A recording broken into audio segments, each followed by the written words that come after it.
최근 내년 정부 예산안이 발표됐는데요. 그중 일자리 예산은 올해보다 7.7%가량 늘어난 11조 8천억 원이 된다고 합니다. 2014년도 일자리 예산의 규모와 주요 편성 내용 알아보도록 하겠습니다. 고용노동부 노동시장 정책과 이삼복 과장 나오셨습니다. 어서 오십시오. 반갑습니다. 네. 먼저 내년도 일자리 예산 증가율이 꽤 높은 편이죠. 규모 설명 부탁드리겠습니다. 네, 그렇습니다. 내년도 정부 예산안은 재정 건전성 기조를 유지하는 차원에서 총 지출을 확대하는 방향으로 잡았습니다. 네. 고용과 경기 회복세를 최대한 뒷받침하는 방향으로 편성했는데요. 내년도 일자리 분야 예산은 총 11조 8,042억 원으로 편성했습니다. 정부 지출액이 357조 7천억 원의 3.3%에 해당한다고 말씀드릴 수 있겠는데 내년도 정부 전체 예산안이 금년도 비해서 4.6% 증가하고 있기 때문에 일자리 부분이 7.7% 증가해서 이 분야의 예산이 크게 확대됐다고 말씀드릴 수 있겠습니다. 예, 내년 일자리 예산뿐만 아니고요. 내년 예산안의 큰 축 중에 하나가 바로 일자리 창출이지 않습니까? 정부의 핵심 목표 고용률 70%를 달성하기 위한 그런 걸로 짜여진 거죠? 예, 그렇습니다. 내년도 예산안은 고용률 70%를 위한 예산 사업에 많은 예산이 투자되고 있는데요. 중점 투자 방향을 말씀드리면 네 가지로 구분해서 말씀드릴 수 있겠습니다. 먼저는 일하는 방식과 장시간 근로를 개선하고 두 번째는 육아 등으로 경력이 단절되는 여성이라든지 학교로부터 직장에 진입하기 어려운 청년들의 취업 가능성과 노동시장 진입을 촉진하는 방향으로 노력하고 있습니다. 세 번째는 창조 경제를 활성화하기 위해서 인재를 양성화하고 창업과 창직을 활성화하는 방향으로 예산이 중점적으로 편성되었고요. 마지막으로는 정부 예산이 일자리 사업에 많이 투자하고 있는데 이런 분야를 효율화하면서 정부의 일자리 창출 역량을 제고하기 위한 고용 역량 평가를 강화하고 있습니다. 아울러 사회 취약계층을 많이 고용하고 있는 사회적 기업을 활성화하는 데도 중점을 두고 있습니다. 말씀하셨던 그 중점 과제 중에 하나가 일하는 방식과 근로시간 개혁이지 않습니까? 이게 아무래도 양질의 시간 선택지 일자리를 많이 만들겠다 그런 거 아니겠습니까? 예, 그렇습니다. 말씀하신 바와대로 정부에서는 고용률을 높이기 위해서 많은 노력을 하고 있는데 고용률이라고 하면 한 나라에서 일하는 사람의 비율을 얘기하는 것입니다. 일하는 사람의 비율이 높아지면 이를 통해서 소득을 높일 수 있고 두 번째는 사회 참여를 통해서 국민의 만족도를 높여 나갈 수 있습니다. 국가 전체적으로 볼 때는 국가 재정을 건전할 수 있고요. 세대 간의 부담도 완화할 수 있는 순측면이 있습니다. 3만 불 이상 선진국의 평균 고용률을 보면 72% 수준에 이르고 있는데요. 72%. 네, 우리나라의 경우에는 고용률이 64.2% 수준입니다. 10년째 지금 정체되고 있는 사정이라고 말씀드릴 수 있겠는데요. 우리나라 고용률이 이렇게 낮은 이유는 여러 가지 요인에서 볼 수 있는데 특히 선진국하고 몇 가지를 비교해 보면 우리나라 연간 근로시간은 2100시간입니다. OECD 평균과 비교하면 약 420시간이 많은 수준인데요. 이뿐만 아니라 우리나라의 경우에는 기업에서 시간 선택제라든지 아니면 재택근무, 탄력근로와 같은 유연근로 비중이 선진국의 10분의 1밖에 안 됩니다. 그렇습니다. 이것을 좀 간단하게 제가 요약해서 말씀드리면 선진국 같은 경우에는 보다 많은 사람들이 짧은 근로를 하고 있다고 말씀드릴 수가 있고요. 우리나라 같은 경우에는 남성 위주 소수가 장시간 근로를 하는 일자리 구조를 가지고 있습니다. 그래서 이러한 장시간 근로 가능과 고용 형태를 다양화하는 노력이 필요할 텐데요.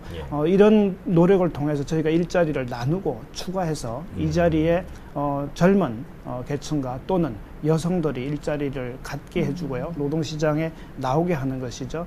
이를 통해서 기본적으로 국가의 잠재 성장력도 높여나가고 두 번째는 노동 생산성도 한층 높여 나가겠다는 내용입니다. 궁금한 게 하나 있는데요. 고용률이요. 그 전 국민을 상대로 퍼센테이지를 내는 겁니까? 어떻습니까? 저희 고용률을 내는 방법은 여러 가지가 예. 있겠습니다만 저희가 국정과제로 제시하고 있는 고용률은 예. 15세에서 64세 일할 수 있는 분들이요. 인력입니다. 네. 네, 아까 전에 장시간 근로 개선 정책을 추진한다고 하셨는데요. 세부적으로 어떤 방안을 준비하고 계십니까? 제가 조금 전에 말씀드린 대로 우리나라의 연간 근로자 평균 근로 시간이 2,100시간입니다. 예, 예. 네. 근로 시간이 1,800시간을 넘으면서 고용률이 70%가 넘는 국가는 지구상에 없습니다. 네. 예. 그래서 정부에서도 이런 예. 부분을 이제 해서 현재 2,100시간에 이르는 연간 근로 시간을 2017년까지 1,900시간으로 낮추겠다는 계획을 추진 중에 있습니다. 그리고 이런 것을 추진하면서 정부의 기본적인 방향은 근로의 총량은 기본적으로 좀 규제를 하되 근로의 유연성은 확대해 나가는 방향인데요. 특히 과도한 연장 근로라든지 주말에 근로하는 휴일 근로들을 합리화해 나가는 노력들을 경주하고 있습니다. 특히 내년도에는 근로시간 단축을 위한 여러 가지 지원 제도들을 저희들이 준비하고 있는데요. 예, 예. 근로시간 단축이나 교대제를 통해서 일자리를 창출하는 기업에는 예. 금년도 예산 477억 원보다 훨씬 많은 1,132억 원을 지금 편성한 사항이고요. 예. 그리고 장시간 근로를 개설하는 기업에는 정부가 컨설팅 지원도 확대하기 위해서 물량을 확대했습니다.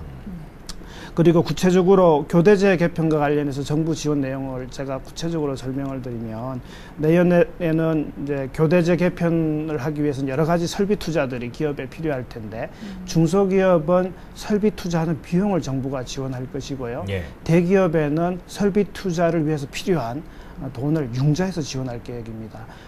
한편 이런 교대제 개편을 통해서 근로 시간을 줄이게 되면 예. 근로자들은 임금이 감소될 텐데요. 그렇죠. 이런 감소분에 대해서도 정부가 일부 임금을 보존하기 위해서 예산을 따로 편성했습니다. 예. 지금 말씀하셨던 게 장시간 근로를 개선하기 위해서 정책적 지원을 지금 말씀을 하셨는데요. 네. 시간 선택제 일자리 창출을 위해서도 정책적 지원이 좀 뒷받침돼야 되지 않겠습니까? 맞습니다. 공공 부분이 일단 선도를 좀 해나가야 됩니다. 맞습니다. 예. 말씀하신 바와 같이 고용률 70%를 달성하기 위해서는 다양한 고용 형태가 필요합니다. 예, 예. 아직까지 사실 시간제 일자리라고 하면 임시직 일자리라든지 아르바이트성 흔히 일자리라고 프리랜서라고 해서 얘기하죠. 그렇습니다. 부정적 인식이 많습니다. 예. 하지만 정부가 추진하려고 하는 시간제 선택제 일자리는 개념이 조금 다릅니다. 예.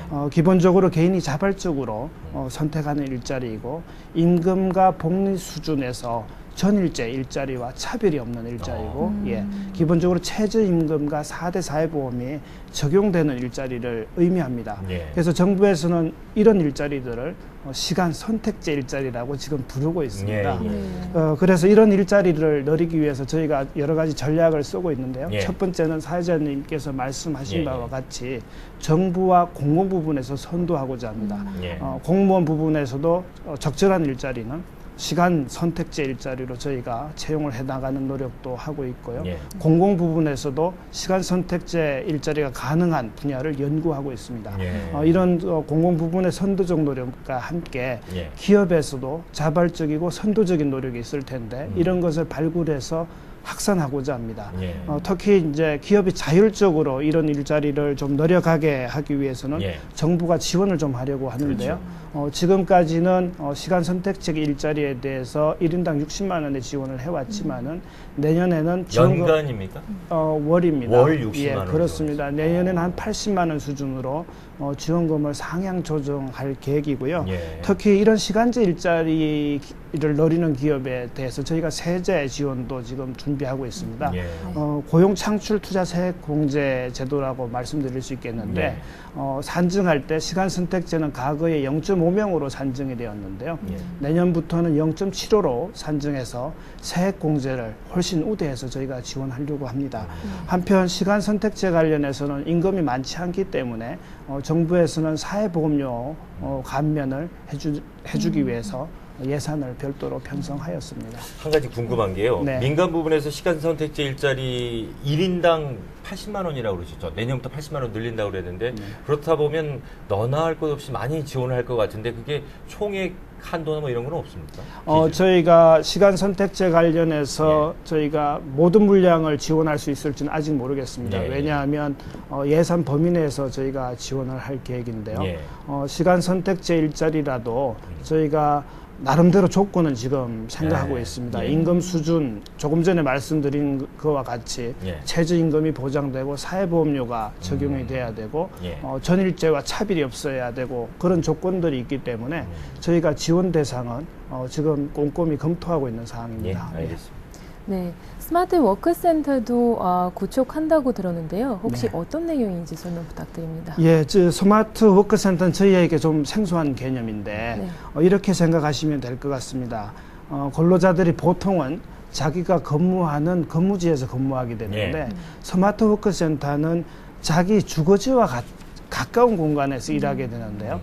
그런 공간에서 IT와 같은 컴퓨터 시설을 지원하고 근무할 수 있는 환경을 조성해서 자기가 원격 근무용 사무실로 생각하시면 되겠습니다. 선진국에서는 저출산 고령화 대책이라든지 일자리 창출 또는 고용 유연화를 위해서 이런 스마트 워크 센터를 대폭 확대하고 있는 상황인데요.